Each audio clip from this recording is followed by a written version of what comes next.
একটি ভাল নির্দেশিত মন একজন ব্যক্তির জন্য তার পিতামাতা বা আত্মীয়দের চেয়ে অনেক বেশি ভালো করে।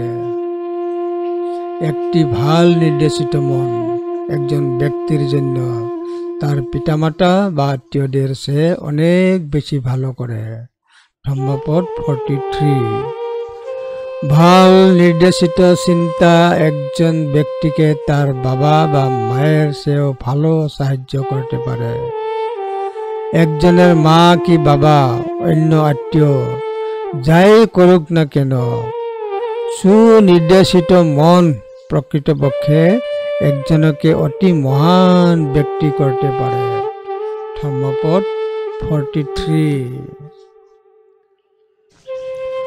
নটং মাতা পিতা করিয়া অনন্য বাপি স ন্যাটকা সম্মাপনিহিতং চিত্তং শ্রেয়স নং তত করে। সম্মাপনিহিত চিত্তং শ্রেয়স নং তত করে। ধম্মপদ 43।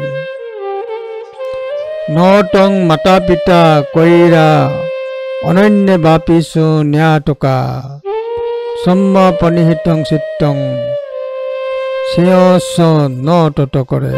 ধম্মপদ 43।